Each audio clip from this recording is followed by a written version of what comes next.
If I asked you right now on a scale from 1 to 10, how confident you are in the Sixers having a good season, what would you say? Well, today we'll give you an answer to that question. We'll look at the starting lineup prediction and updated depth chart. I'll talk about how things could actually come together pretty well, but I also think there's a silver lining even if things go south. And a capologist named the worst salary cap situations in the NBA. Where do you think the Sixers ended up on that list? All that and more coming up right here on Philly Take with RB. But welcome on into the show, man. It is about to be September. We are a couple weeks away from Sixers training camp. I cannot hesitate to say that it is probably the most intriguing training camp in a long time. Will Joel Embiid play? What will Paul George's status be? What will the young guys look like? How will they emerge as leaders? I think it's going to create some pretty interesting storylines. But starting off with the storyline of the end of August, Adem Bona is playing with the Turkish men's basketball team. They are playing against Latvia. They already played this game. And I looked at this picture and I looked next to Adem Bona. And who did I see? It just provided me such great joy. I don't know why, but seeing Furkan Korkmaz flexing the way he is in this picture, it just made me a little bit happy when I think about the Sixers and the good times. No, Furkan wasn't some championship piece, but he was always a good guy, always had a good attitude. Shout out to the Furkan Korkmaz Summer League highlights. I'll never forget them. All right, man, let's get into business, and we need to talk about the 76ers updated depth chart and starting lineup prediction. Now, when you look at this starting lineup, all right, the Sixers currently have 13 guys on the roster. We included Quentin Grimes in this graphic because I guess we assume he will sign at some point. It's literally been 2 months since free agency opened and Quentin Grimes still is not signed, which is insane. But nonetheless, the Sixers have 13 players on their active roster. Grimes will be number 14. They still have an open roster spot even if they sign Grimes. And this is what the Sixers have done over the last couple years. They go into the season with an open roster spot. I absolutely hate it because they always promise us that they're going to use it for something, and then they really underwhelm us and underdeliver. But nonetheless, they have 14 guys after they sign Grimes. They also have 3 guys on two-ways, right? Guys that can come up and play in the NBA or go to the G League, Dominic Barlow, Hunter Salas, and Jabari Walker. And I do think Jabari Walker is actually going to play a good amount of games. But if we go back and we take a look at the updated depth chart, I mean, it's crazy to say that the Sixers might be the biggest pendulum swinging team this year, right?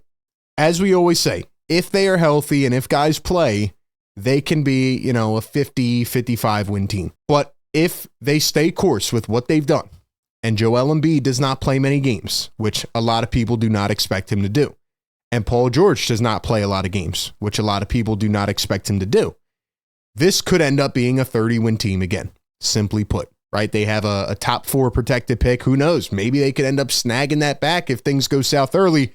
I really hope it doesn't come to that. And it was funny because I did this similar type of video topic last year around this time, and just seeing the comments, seeing how high people were on the team last year, just for it all to come crashing down is crazy. So I'm not trying to overhype anything or get my expectations sky high. But when I think about the Eastern Conference landscape, and I think about the teams that are going to inevitably take a step back, like the Pacers and the Celtics with their guys being injured, and just the rest of the teams in the conference, and I'm thinking about this Sixers lineup, I know I probably sound insane at this point, but if they all play 50, 60 games together, there's no reason that they shouldn't be a top 5 seed. Or do you agree? Do you disagree? I think my level of confidence in the Sixers having a good season has to be at 5 out of 10. And I think that's really the only way you can go about it because it's based all on injuries and health, right? Do I expect them to all stay healthy? No, I do not. At this point, I don't. I just saw this thing on LinkedIn today where the Sixers are looking for a new tissue massage therapist or something like that, a soft tissue therapist. We are 1 month before the season starts or the preseason, and the Sixers are trying to find new doctors to add to their staff with their guys currently being injured. But nonetheless, I think if they actually are healthy, like people may not remember clearly because of how last season went, but Joel Embiid can be an MVP talent.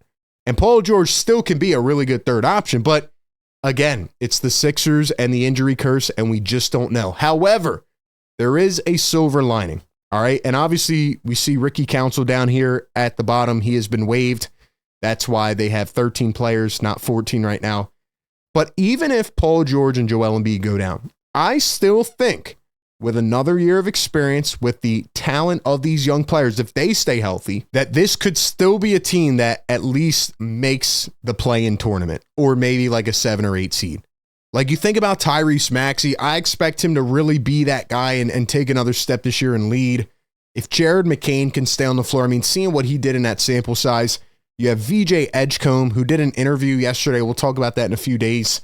You have Justin Edwards, who showed a lot of promise, at least last year. It was a little bit shaky in Summer League. Adem Bona was a massive shot blocker.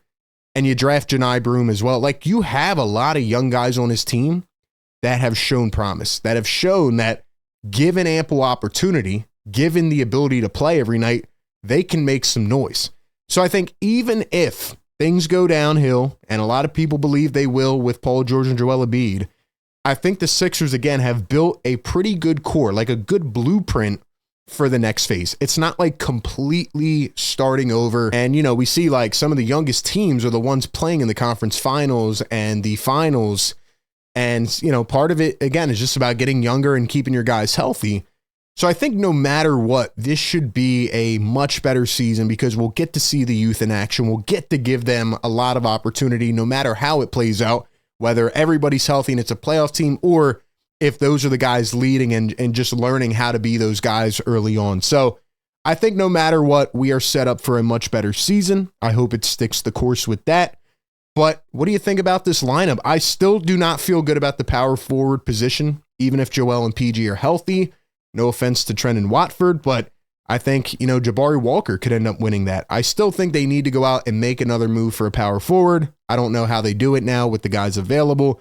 Maybe they wait for a trade, but then again, financially, it might not work out. Funny enough, I went to look at the depth charts that were listed over on ESPN. ESPN hasn't even updated their depth chart. I got bad flashbacks thinking about, you know, what happened last year and seeing the names on this list. So they don't even care. ESPN has forgot about the Sixers, but CBS has Tyrese Maxey, Quentin Grimes. They don't even list a small forward. I mean, pretty suiting for the Sixers, who don't even like to really emphasize the forward position. They have Paul George at power forward with an injury marker next to his name, and they have Joel Embiid at the 5. Now, they have Adem Bona as the backup. Justin Edwards is the backup 4. I don't know why they didn't just put Kelly as the starting small forward. I feel like a lot of people even forgot about Kelly Oubre. And last but not least, the NBA's 8 worst salary cap situations put out on Bleacher Report today by Eric Pincus. He works a lot doing NBA cap stuff, and, you know, he breaks down the numbers and all that. So where do you think the Sixers ranked on this list? Number 1, honorable mention. He does put the Oklahoma City Thunder, and I understand why he put them.